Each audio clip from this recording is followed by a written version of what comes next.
According to the Committee for Freedom in Hong Kong Foundation, an organization established in 2022 to fight for Hong Kong and its people in the wake of China's national security crackdown, more than 1,900 people have been sent to Hong Kong's prison on political charges since 2019, many without trial, and nearly 800 of them remain jailed for their democratic activism.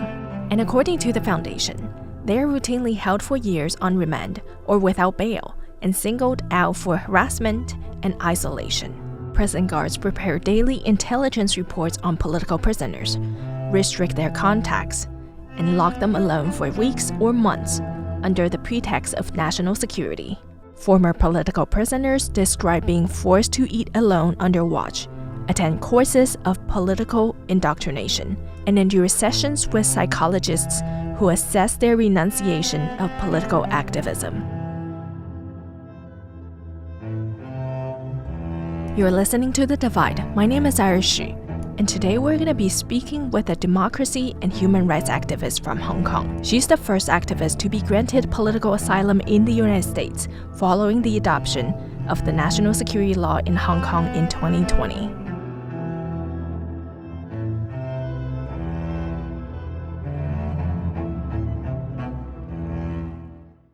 My name is Frances Hui. I am the Policy and Advocacy Coordinator for the Committee for Freedom in Hong Kong Foundation.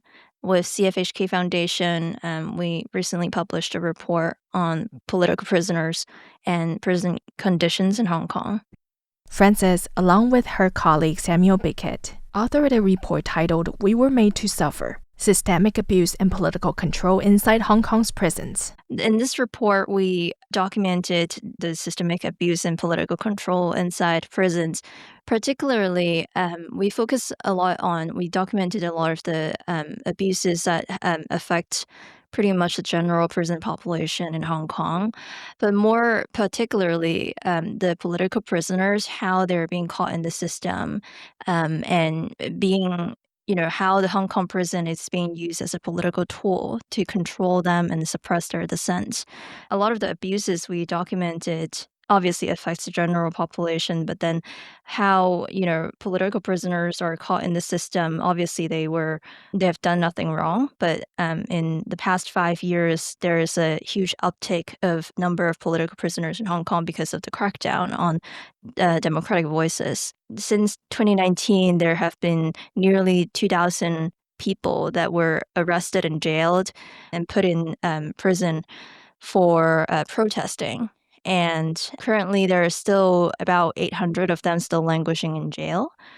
So that's a really a major number here we're talking about, and that this doesn't happen, 10 years ago.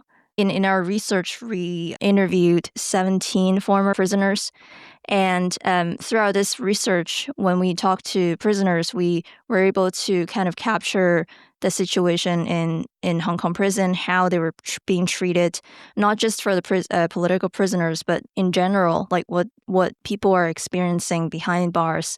So that's what we talked about. So, the report is 90 pages long, and it's a very comprehensive look into the life behind prison and how, we also look into how this violates the international standards, really. Hong Kong is a signatory of the ICCPR with the United Nations, and a lot of the things that we documented in this research shows how it is violating international standard and sometimes even crossing the line with its prison rule. You might be wondering, what are the international standards for the treatment of prisoners? The United Nations General Assembly adopted the basic principles for the treatment of prisoners in 1990. There are 11 principles, and I'll read you some of them. 1. All prisoners shall be treated with the respect due to their inherent dignity and value as human beings. 2. There shall be no discrimination on the grounds of race, color, sex, language, religion, political or other opinion, national or social origin, property, birth, or other status. 3. It is, however, desirable to respect the religious beliefs and cultural precepts of the group to which prisoners belong whenever local conditions so require. The principles go on and continue to cover prisoners' physical and mental well-being. And in the end, it says, all principles shall be applied impartially. And yet the Hong Kong prisons don't seem to be applying these principles.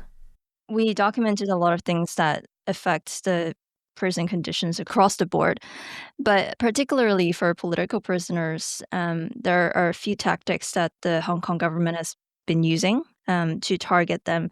One of them is the Project Path they introduced 4 years ago, which is essentially, to our standard, a political indoctrination program. Prisoners were being forced to watch pro-CCP lecture and video. We have prisoners told us that they were put through some of the history classes in the middle of one of their career lessons, like career planning lecture.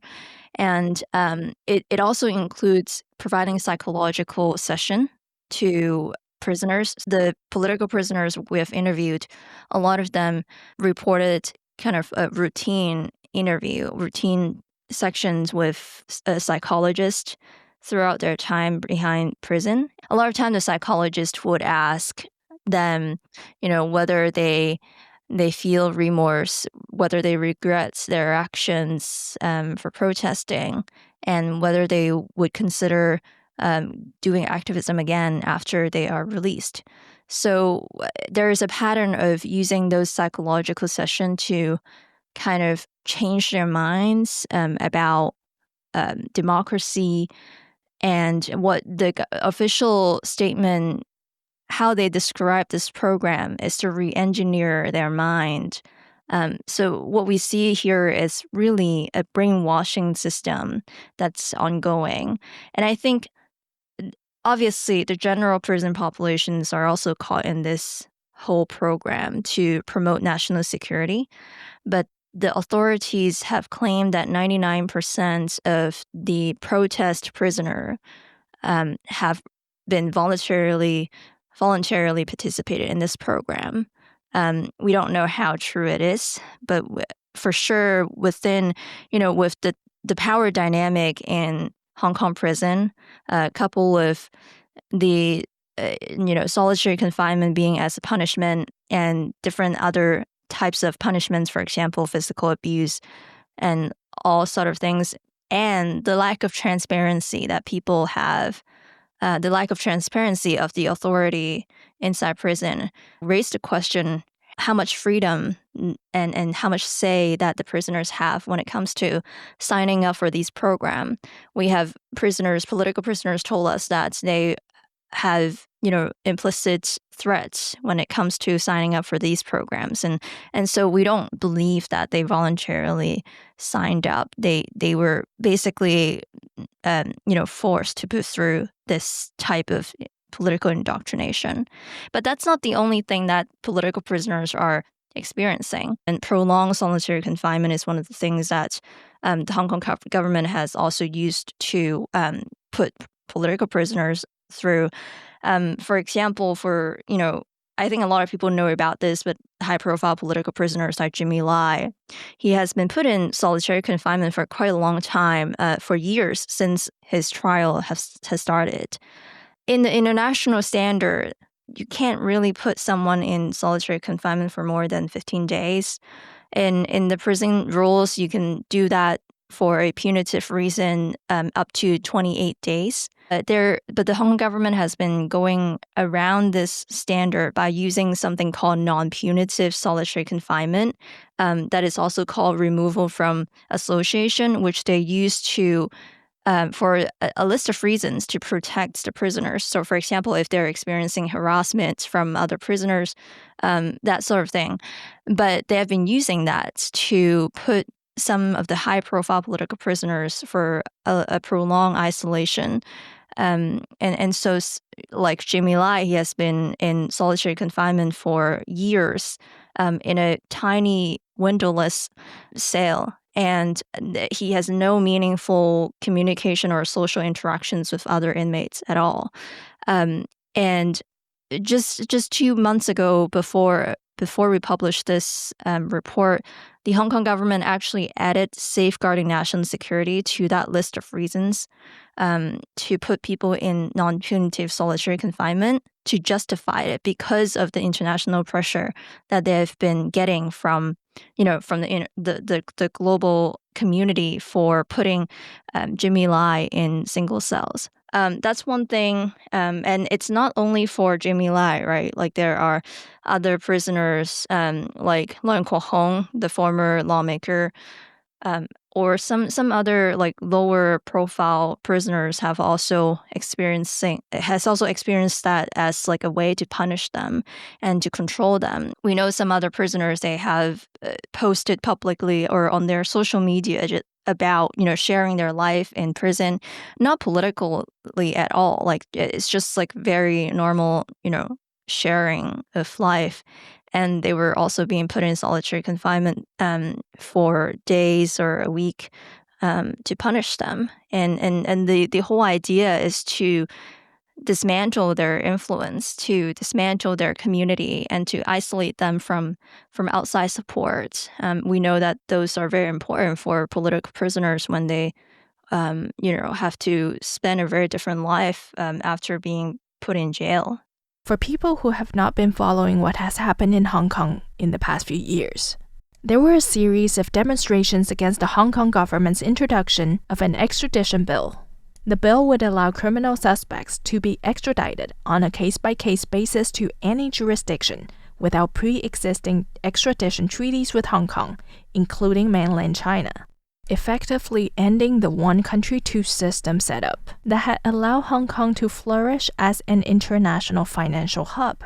And the protests were the largest series of demonstrations in the history of Hong Kong. And the protests saw young people, intellectuals, pro-democracy activists came together in defense of their fundamental freedom. But the movement was met with a heavy crackdown, and almost ended immediately after the imposition of the 2020 Hong Kong National Security Law by Beijing on June 30th, 2020, and thousands of students and activists were put in prison. Many of them have served their times and have been released, but the trauma of being in prison stays with them. So I'm one of the lead authors, and another lead authors is Samuel Beckett, my friend, my colleague. He was in Hong Kong prison for 4.5 months for his participation, and he was one of the political prisoners that gave testimonies about his time in prison. The medical neglect that everyone experienced in Hong Kong prison is one thing that I always try to bring attention to, because everyone that we interview have experienced some level of medical neglect and have been enduring the lifelong illnesses for that, or like the harmness from that. So for example, he talked about how he broke his finger, the Hong Kong prison, it was not treated, on time. And so for his whole life, he now won't be able to bend one of his finger because of that. A similar story was told by another political prisoner we interviewed. It was until the time that he has an x-ray that the prison guards finally believe him. Our understanding is that a lot of times the prison staff, they just assume prisoners are faking it. They don't believe them. And so no matter what, they would just put you back to your usual condition. I think that's one big thing that I could go on for so long, because we documented a lot of the horrible treatment and the testimonies from former prisoners. I think psychologically, it's a huge impact. The Hong Kong government, I guess, imagine being behind the walls and you have no communication. I guess you have no understanding of what the outside world is thinking. And it is during the time that everything has shifted so drastically under the national security law. Everyone left.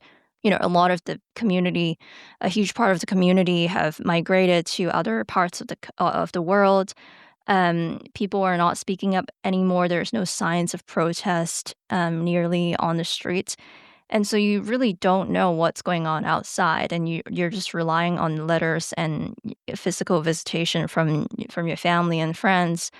And so the Hong Kong authorities have been pushing this narrative that they have been abandoned. The political prisoners, they were abandoned by their own community and the democratic community in general, and they're now suffering on their own for standing up for these values that shouldn't exist at the first place. So obviously they have succeeded in this narrative. Some of the people have gone on publicly to state-backed TV channels to express how, they regretted their actions and they felt like they were being abandoned by the people who left Hong Kong, like me, right? They think that they're being used as a pawn in this whole situation, and they're suffering. They're paying the consequences. So they're playing it really well. Obviously by isolation. We also know that they have been blocking and censoring letters that go to political prisoners. It takes way longer time for prisoners to get the letters in and out. The turnaround is much longer. And a lot of times, those letters got confiscated and they never know why. Is it because something politically sensitive was mentioned in the letter? But sometimes it was just really simple types of letters, and they would still get blocked. It's a way to psychologically to reinforce that narrative that, people are forgetting about you. No one is really supporting you anymore because you won't know. They control everything. They control what letters they want to hold up. They control what kind of books that you can read. No dissent would be allowed to exist inside prison, and people are just kind of surviving to get through the days. And if they want some of the people in pursuit of getting shorter sentence or early release, they would do whatever they can to try to please the authorities, willingly become kind of a tool for them to promote their propaganda. That's what we have been seeing as well with political prisoners. According to the Committee for Freedom in Hong Kong Foundation, an estimated 10,000 Hong Kongers were arrested in the wake of the 2019 protests, and many of them have been subject to systemic physical and sexual abuse, assault by prison staff, solitary confinement as routine form of punishment and control, chronic medical neglect, restrictions on visits and communications, terrible infrastructure and hygiene conditions, and psychiatric detention. The list of abuse goes on. Next week, we continue our conversation with Frances, who chose to continue her activism despite authorities' pressure on her family, including her parents who remain in Hong Kong.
才明白不可心死，沿路再走幾千公里，要做最好的你。假使世界原來不像你預期，才明白不要放棄，尋住愛反覆的心理。風雨不會沒了期，終於會等到夢寐。全城在變遷，不減你是你。